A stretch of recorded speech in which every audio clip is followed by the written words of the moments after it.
You are about to hear stories that blur the line between history and hauntings. If you hear whispers, if the lights flicker, or if a train whistle sounds from nowhere, just remember, you're not alone on track 13.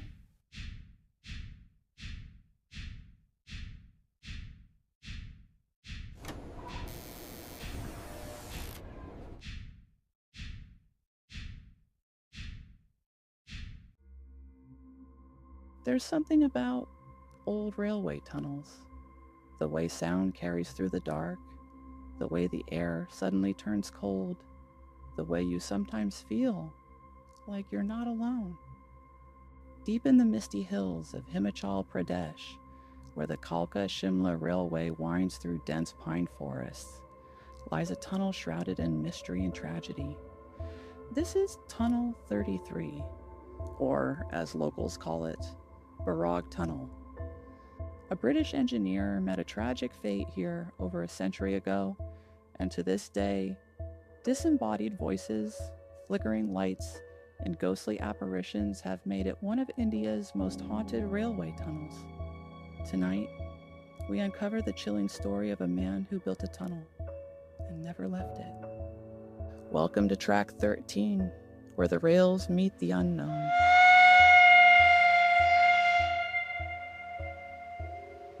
The British built the Kalka-Shimla Railway in the late 19th century, a grand engineering marvel cutting through the treacherous Himalayan terrain. The plan included hundreds of tunnels, one of which, Tunnel 33, was assigned to Colonel Barrag, a renowned British engineer.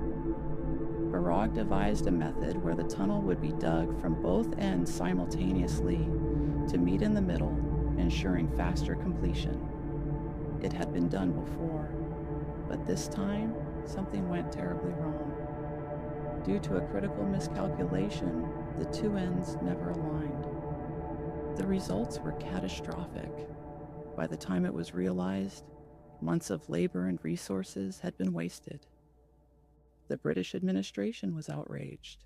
To make an example of Barrag, they imposed a symbolic, yet deeply humiliating fine of just 1 rupee, a public mark of disgrace for a man of his status.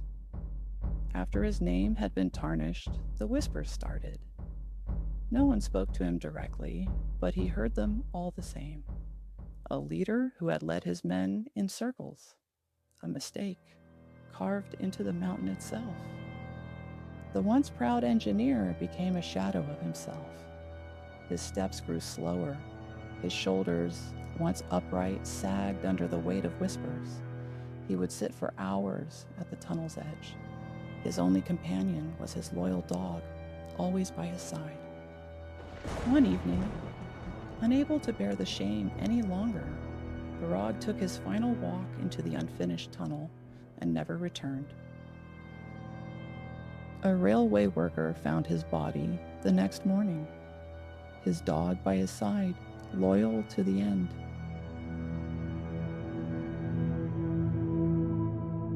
But Barrag's story doesn't end with his death. In fact, that's when the real mystery begins. Was his death truly by his own hands? Or is there something far more sinister lurking beneath the surface? Some believe Barrag was not merely a victim of his own miscalculations, but of something darker. There are whispers that his death was no accident, that it was orchestrated by those who sought to erase the failure. One theory suggests that Barrag was made a scapegoat for larger engineering mistakes along the railway. His superiors, desperate to shift blame, might have pressured him into taking his own life, or worse, ensured he had no choice. Many local railway workers had toiled for months carving through rock and stone, only to be told their work had been for nothing. Their resentment grew. Was one of them in the tunnel that night? After Colonel Barrag's tragic death, British engineers abandoned the failed tunnel, but the mistake remained.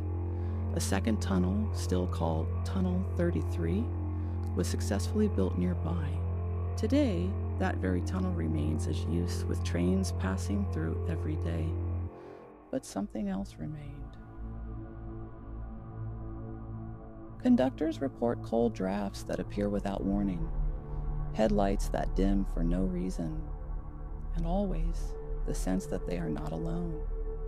Railway workers reported strange shadows flickering along the tunnel walls. Travelers waiting for trains spoke of a mysterious figure walking along the tracks, only to vanish into thin air.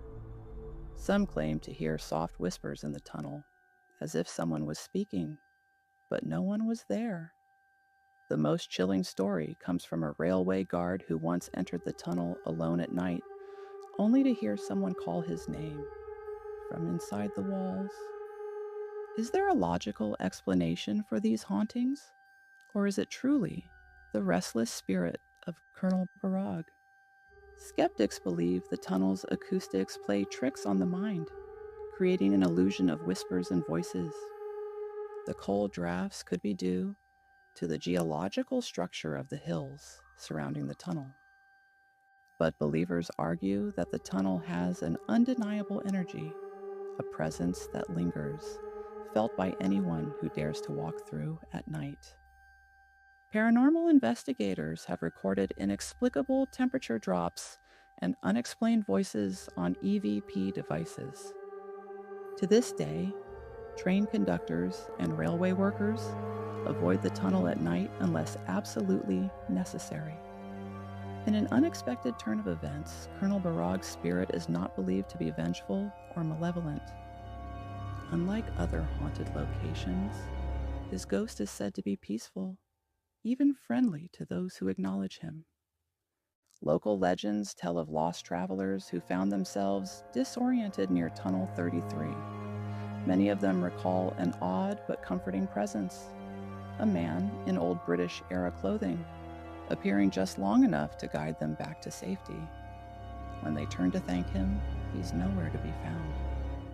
Perhaps Barag lingers not in anger, but in longing, waiting for someone to hear his regrets and finally set him free.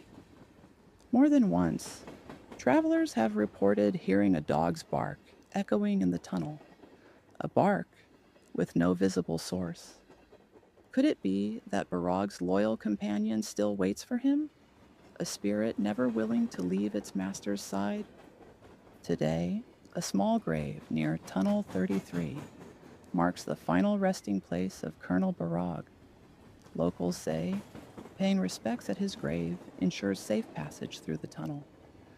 So, the next time you ride the Kalka-Shimla Railway and find yourself approaching Tunnel 33, remember the name Colonel Barag. And if you hear a whisper in the dark or a bark in the distance, listen closely. It might just be history speaking back to you.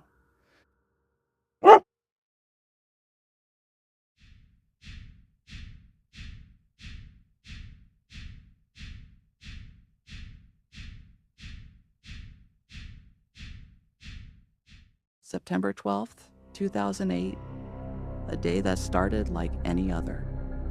Commuters boarded trains heading home after a long work week. Parents, students, professionals, none of them knew what was coming. At exactly 4:22 p.m., a horrific crash shook Los Angeles' Metrolink system. Two massive trains, one commuter, one freight, slammed into each other at full speed. The collision was so violent that train cars crumpled like paper, sending debris flying, metal screeching, and passengers into chaos. One of those passengers was Charles E. Peck, a man with everything to live for. But hours after the wreckage settled, something impossible happened. His phone began to call his loved ones, again and again and again. 35 calls in total. Each time his family answered, expecting to hear his voice, but there was only silence. No words, no cries for help, just static. Yet, the calls kept coming. Was Charles alive, desperately trying to reach them? Could his phone have been malfunctioning? Or was something far stranger at work? This is the chilling true story of the mysterious phone calls of Charles Peck, a tale of tragedy, technology, and perhaps something beyond the grave.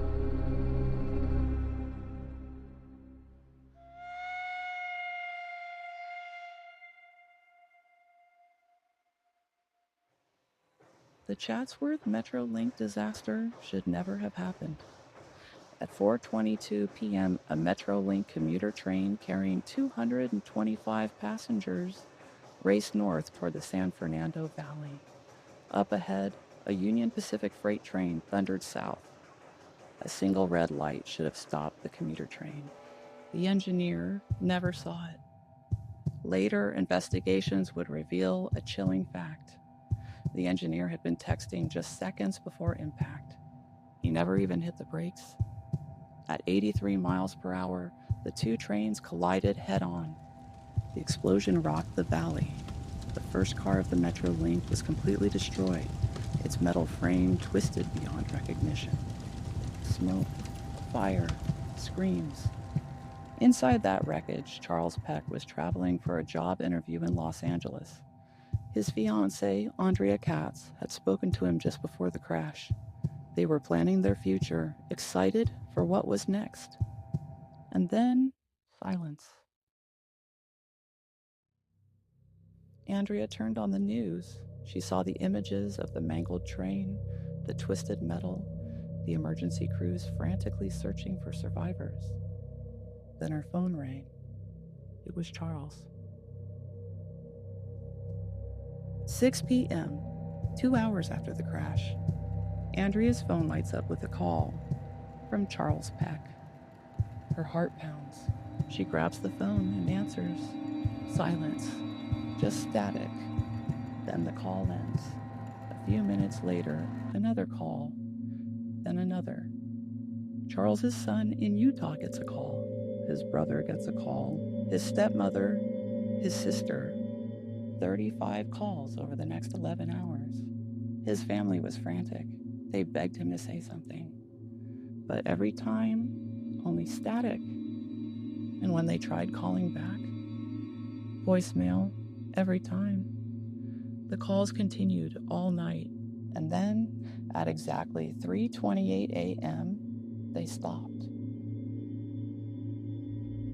Rescue workers fought for hours to pull survivors from the wreckage. Every moment counted. When they learned about the mysterious phone calls, they became convinced someone is alive down there. They followed the signal, they searched the wreckage, and then, finally, they found him. Charles Peck was dead. He had died instantly at 4:22 p.m., the exact moment of impact. Yet his phone had continued to make calls for 11 hours, and then, as soon as his body was recovered, the calls stopped. To understand how a phone could keep making calls for 11 hours after death, we turn to telecommunications experts and forensic analysts. Dr. David Forsyth, a mobile communications engineer, explained that under normal circumstances, a phone should not make outbound calls unless someone physically interacts with it. However, there are rare cases where a short circuit caused by damage can trigger a phone's dial-out function. A phone can auto-redial numbers stored in its memory if a call fails. In extreme crashes, loose connections inside the phone can make it act erratically. Forensic investigator Nicole Ashford, who specializes in disaster recoveries, pointed out that power source longevity also plays a role. Most phones die quickly in disasters because of battery damage, she explains. But if Charles's phone remained intact with just enough power, it could have been stuck in an infinite loop of auto-dialing. The problem? There was no record of a similar phone malfunction happening in the same train crash. No one else's phone randomly called their families for hours.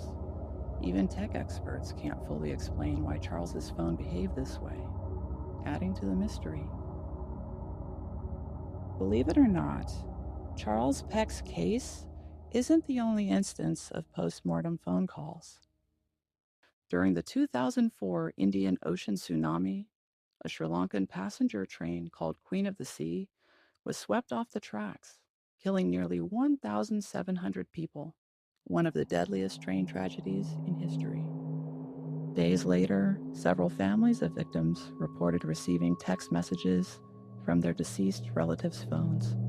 Investigators believe seawater damage may have triggered glitches in the phone's message storage, but they never found the devices that sent the texts. In 2012, a commuter train crashed into a station in Buenos Aires, Argentina, killing 51 people. Reports emerged of a phone inside the wreckage, ringing constantly. Rescue workers followed the ringing noise, assuming someone was alive. But when they reached the source, it was an abandoned phone with no SIM card inside. Experts suggested it may have been a network error, but why would a phone with no SIM keep dialing out? These cases suggest that Charles Peck's calls aren't an isolated event, but part of a larger mystery. The Chatsworth Metrolink crash was a preventable tragedy, but the mystery of Charles Peck's phone calls remains unsolved. His loved ones will never forget the sight of his name on their caller IDs, only to answer and hear nothing but static. Was this a technology failure? Was it a coincidence? Or was it a sign from the other side? What do you believe? Comment below. Thank you for writing Track 13, where the rails meet the unknown. For more eerie mysteries, don't forget to like, subscribe, and hit the bell icon. Until next time, keep your ears open. You never know who might be calling.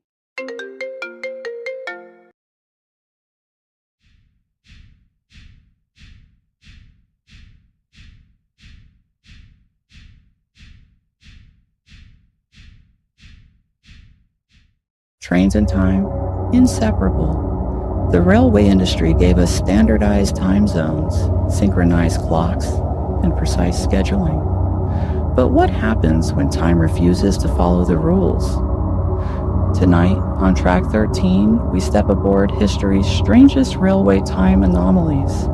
Moments when clocks stopped, schedules warped, and entire trains seemed to exist outside of time itself.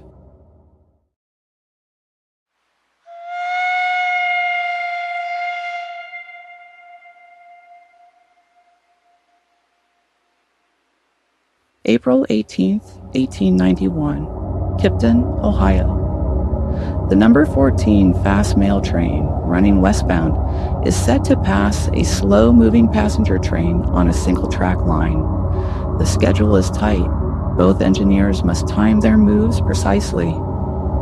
A signalman waves his flag. The passenger train engineer, checking his pocket watch, nods. He has 4 minutes to spare.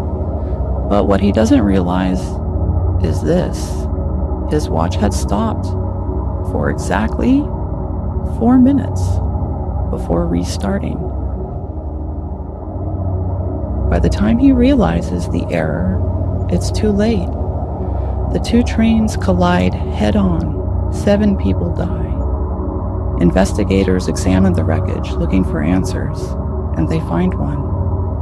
The conductor's watch had stopped at 8:59 a.m., then resumed without his notice. This disaster changes railway history. No longer can engineers rely on ordinary timepieces. A new rule is issued. Conductors must carry railroad-grade pocket watches, accurate to within 30 seconds per week. But the question lingers. Why did his watch stop for exactly 4 minutes? A mechanical failure, or something else? France, 1892. A train departs from Paris to Lyon, running 7 minutes late. The engineer, frustrated, knows he'll have to explain the delay. The passengers settle in, resigned to arriving late. Then, something strange happens. As the train pulls into Lyon, the large station clock looms overhead, exactly on time. The conductor glances at his pocket watch, 7 minutes behind. He checks the train schedule log, 7 minutes behind. Officials check the records. The train's departure was late. The engineer did not speed up, and yet the train arrived precisely as scheduled. A clerical error, a glitch in time, or had the train somehow slipped through the delay and into the correct timeline? 1907, Glasgow, Scotland. A busy morning at Queen Street Station. Commuters check their watches, waiting for the 8:45 express. Then, a subtle shift. The station clock resets itself back 5 minutes. A ticket clerk notices first. Then, the station master. But before anyone can react, something even stranger happens. Every train that day adapts to the new time. The schedule continues as if the clock had never changed, except it should be 8:50. Passengers, unaware, go about their day, but the station workers, the ones who saw the time shift in real time, they swear something was wrong. Had they all imagined it? Or did the railway itself rewrite time to fit the adjusted schedule? Banff, Canada, 1921. A routine train ride through the mountains.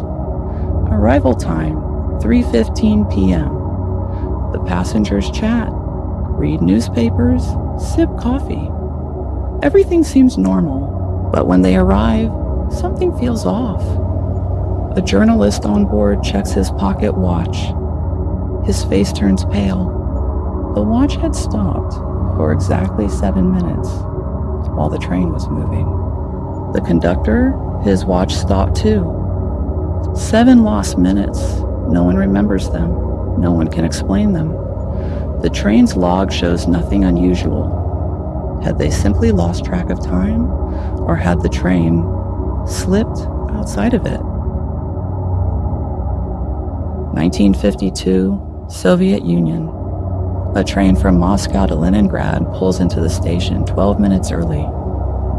Not unusual, except every clock on board agrees with the new time.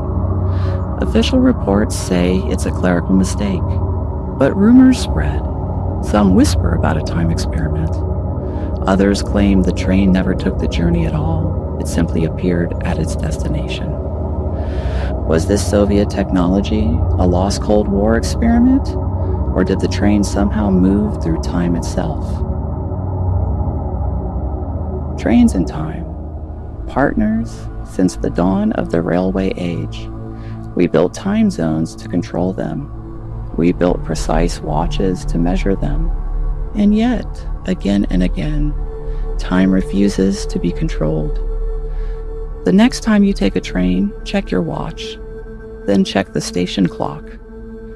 And if they don't match, well, you may have just taken a trip on track 13. If you enjoyed this journey into the unknown, don't forget to like, share, and subscribe for more eerie mysteries and unsolved stories. Thank you for joining us on track 13, where the rails meet the unknown.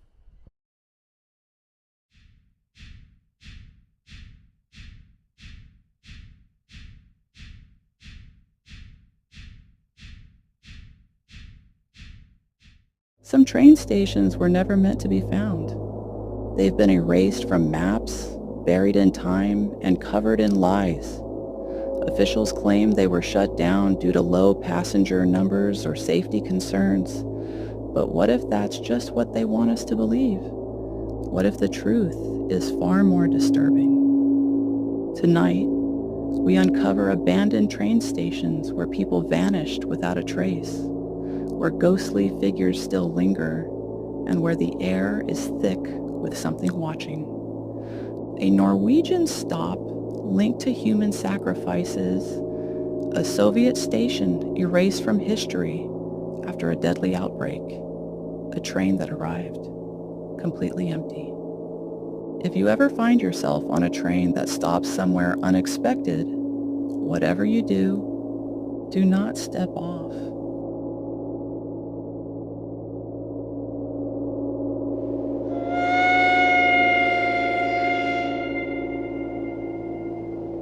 Deep in the Norwegian wilderness, there once stood a tiny railway stop, Vinterbro Halt, the kind of place that barely made a mark on any map.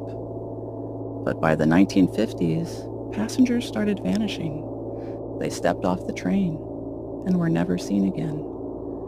It started with isolated cases, travelers who disembarked, only to disappear into the trees. Authorities brushed it off as people getting lost in the forest. But soon, the disappearances became too frequent to ignore. Whispers spread of a cult operating in the shadows. People reported hooded figures watching from the trees, strange symbols carved into the old wooden platform. Some claim the cult kidnapped travelers for ancient rituals, offering them as blood sacrifices to something inhuman. The railway company ignored the warnings until a train conductor vanished mid-shift. His train arrived at the next station, but the cabin was empty. After that, Vinterbro Halt was permanently shut down in 1962. The tracks were left to rot, and the entire site was buried under decades of overgrowth. But those who braved the journey to its ruins say the platform isn't empty. They see figures standing in the fog, waiting. And every few years, something truly disturbing happens. Bloodstains appear on the tracks. No one knows where they come from. Would you dare stand at Vinterbro Halt? High in the Slovakian hills, a forgotten railway stop once led straight to a nightmare. Cactus Station. It was built in the 1800s to serve Cactus Castle, the home of Elizabeth Bathory, the infamous noblewoman accused of murdering and bathing in the blood of hundreds of young women. She used the castle as her personal torture chamber. Prisoners and servants were brought there, but none ever left. After Cactus Station was built, train workers reported eerie occurrences, phantom screams echoing from the castle ruins, shadowy figures moving through the trees. But the most terrifying story came in 1886. A passenger train made its usual stop at Cactus Station. The conductor checked every compartment before departure. When the train reached the next station, every seat was empty. Not a single passenger remained. No one could explain it. Officials sealed the station shortly after, and today, only a few crumbling stones mark where it once stood. But if you visit on a moonlit night, locals say you might hear a train approaching, one that doesn't exist anymore. Would you step aboard? In Lincolnshire, England, there was a railway built for a purpose no one wants to remember. Knockton Fen Railway wasn't a full train station. It was a siding, a short stretch of track connected to the main line, usually used to load and unload cargo or to let trains pass one another. But at Knockton Fen, it served a darker purpose. This siding was used to transport wounded soldiers from Knockton Hall Military Hospital, a place that started as a war hospital but became something much worse, a mental asylum. By the 1940s, survivors claimed they heard strange noises coming from the train siding at night. Screams, desperate whispers, the sound of stretchers being dragged. Even decades after its closure, people still report seeing a spectral train. A train filled with the dead and the dying, trapped in an endless loop of suffering. Knockton Hall burned down in 2004, but those who dare visit say that if you listen closely, you'll still hear the cries. Would you be brave enough to listen? In the Nagano Mountains, there was a station that should have never been built. Its name? Mishaguji Station. It was constructed near a sacred grove dedicated to an ancient Shinto deity, Mishaguji, a spirit associated with curses, blood rituals, and misfortune. From the start, workers died in freak accidents. Locals begged them to stop construction, but they didn't listen. The station opened in the 1930s. By 1939, it was shut down permanently. Why? Because every station master died. The last one was found face down on the tracks, his expression frozen in terror. Today, the station is gone, swallowed by the forest. But if you visit the site, don't be surprised if your electronics stop working and if you hear something whispering your name. Would you stay to hear what it has to say? These stations were erased from history, but their ghosts never left. Some places aren't forgotten by accident. If you ever find yourself on a train that stops somewhere it shouldn't, well, you may be on track 13. Are there more abandoned stations hiding dark secrets? Drop a comment if you want us to uncover the next chapter of the unknown. Subscribe to Track 13 for more tales that should never be told. And remember, every track has a story.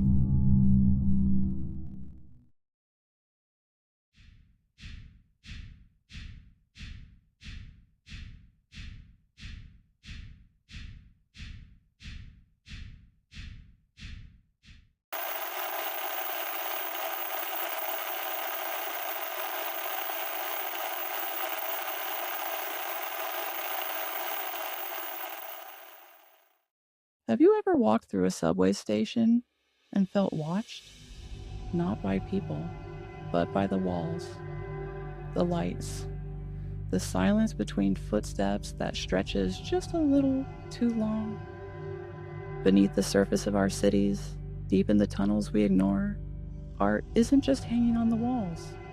It's hiding, breathing, waiting. And sometimes it's not meant to comfort. Sometimes it's meant to disturb. What if the haunting feeling you get at a certain platform isn't paranoia, but design? In this episode of Track 13, we're pulling into the strangest stations on Earth, where art installations do more than decorate. They unsettle. They whisper forgotten stories. Some are intentionally ominous. Others, accidental horrors born from aging tiles, flickering lights, and a history soaked in sorrow. We'll descend into a ghostly station that never sees a train, sculptures that sing without voices, stained glass that glows with dystopian propaganda, and memorials woven from fire hoses, soaked in real trauma. These places weren't built for fear, but time, context, and silence turned them into underground confessionals, where you don't hear prayers, only echoes. This isn't just about creepy vibes, it's about how public art, created with the best intentions, can tap into our deepest anxieties. Isolation, surveillance, death, decay. Sometimes the scariest canvas is the one millions walk by each day, never realizing what's staring back. These aren't ghost stories. They're real, built by human hands, approved by cities, funded by governments. So ask yourself, can art carry trauma? Can a public space haunt you?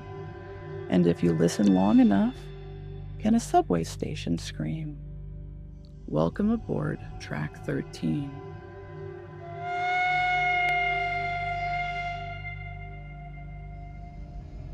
Imagine standing on a platform that leads nowhere, tracks that twist into shadow, stairs that promise escape, but are sealed shut. This is Deep Station, Donna Dennis's haunting art installation built between 1981 and 1985. 11 feet tall, crafted from wood, masonite, and salvage materials, it doesn't just resemble a subway station. It feels like one you dream about. The kind that turns into a labyrinth you can't escape. The installation isn't functional, but it sounds like it might be. Hidden speakers emit train noises, arrivals, departures, metallic screeches. Yet no train ever comes, no lights ever flicker on. It's a loop, a limbo. Time collapses here. It could be midnight or forever. Dennis built it as a metaphorical space, a kind of subconscious trap.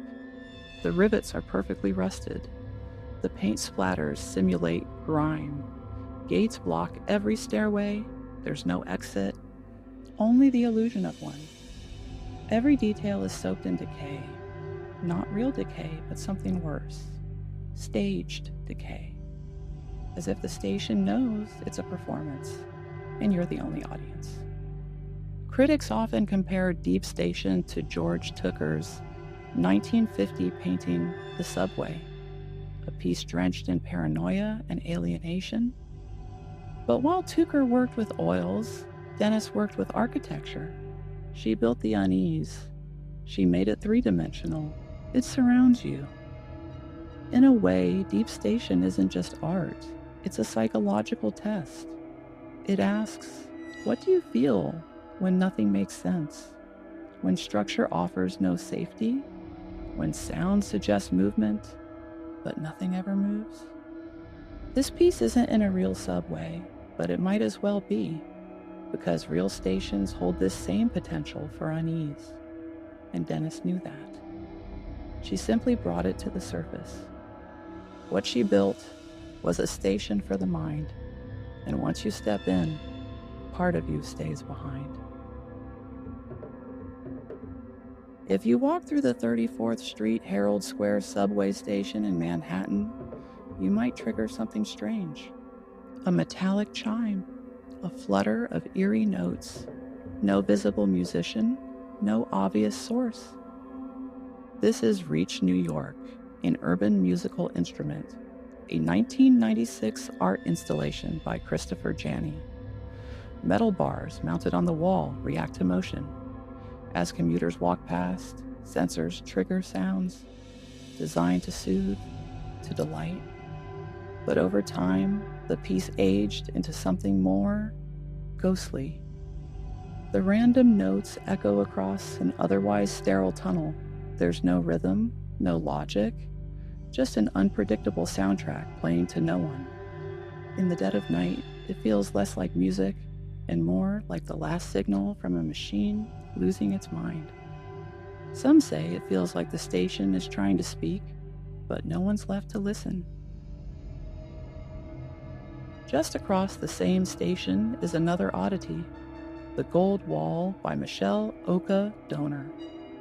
11,000 shimmering gold tiles stretch across the platform, meant to reflect light and beautify the space. But under the station's dim, flickering bulbs, the tiles don't glimmer. They shimmer in a way that looks wrong, like the walls are breathing or watching. Passengers have reported strange reflections, catching a glimpse of someone who isn't there, or their own image, warped into a different expression. Meanwhile, in Brooklyn's Atlantic Avenue Barclays Center, artist George Tracas installed a trilogy of pieces: hook, line, and sinker. Granite waves, a steel boat, elements of movement and water embedded deep underground. It sounds poetic, but to stand beside it, it's disorienting. The curves feel unnatural. The boat looks stranded. There's no ocean here, just rumbling trains and concrete echoes. It's like watching a memory decompose in slow motion, surreal yet specific. These weren't meant to scare.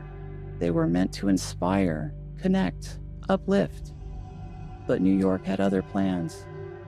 Because in a city built on motion, stillness becomes terrifying.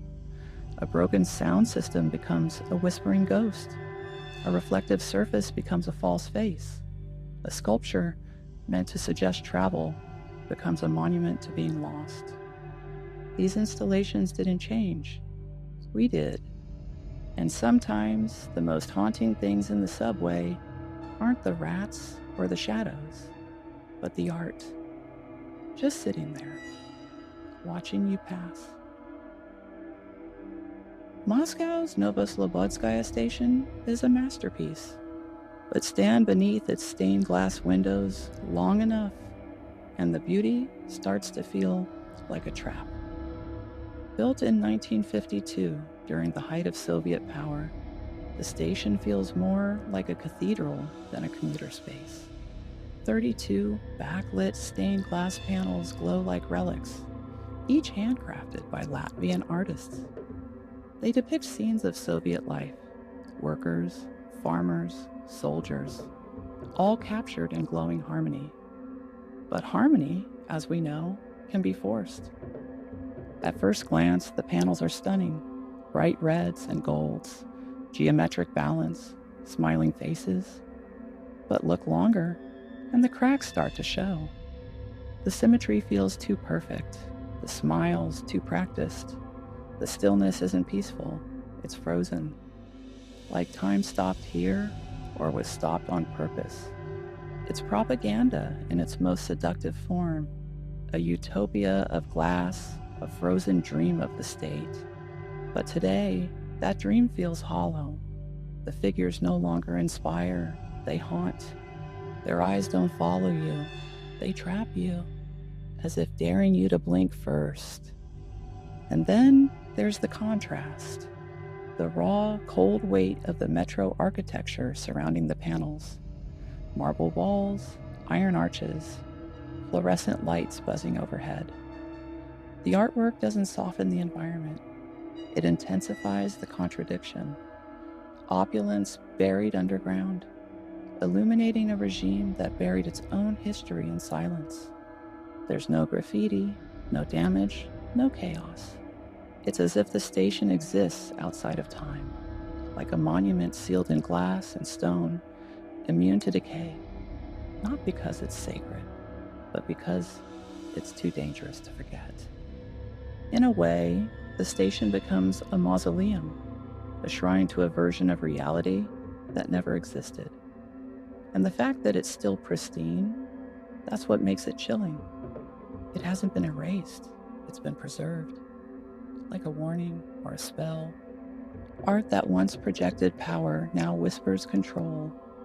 And like many ghost stories, the scariest part isn't the ghosts themselves. It's the feeling that they never left.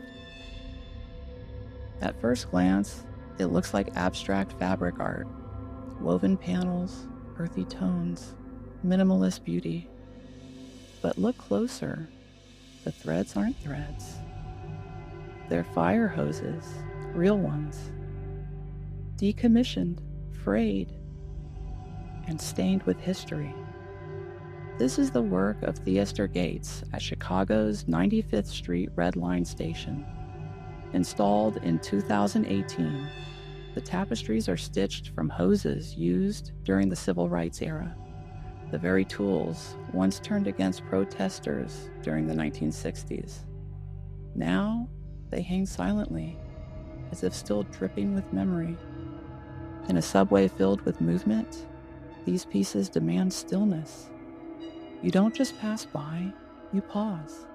You feel. You question what other stories lie hidden in the walls of public space.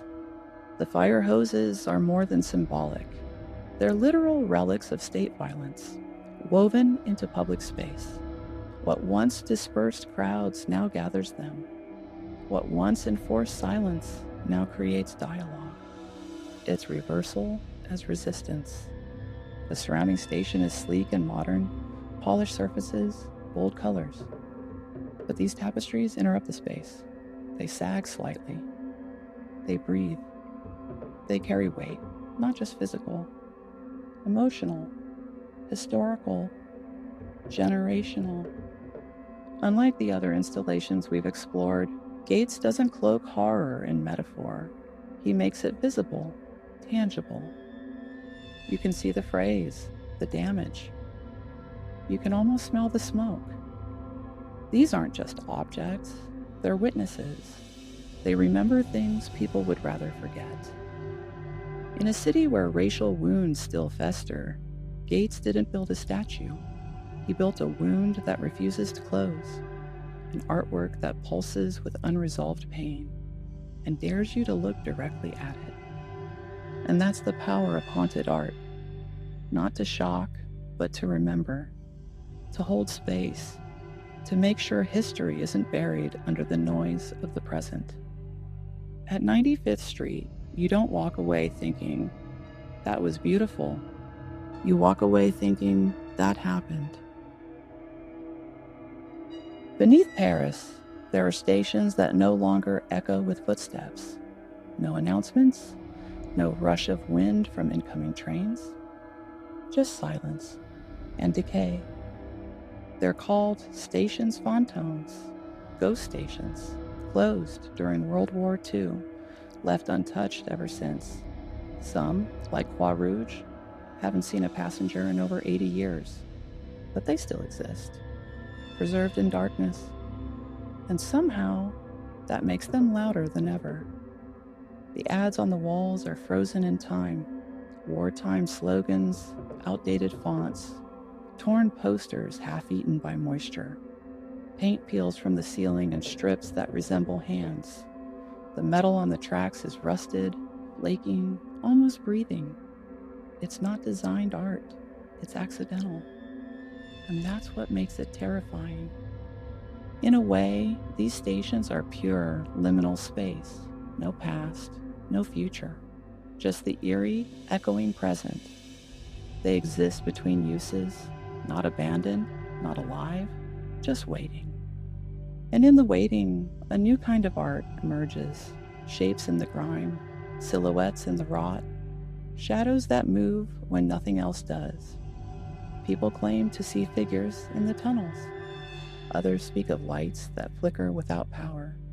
Some even say there are trains, silver, sleek, and empty, that appear and disappear, with no record of ever running.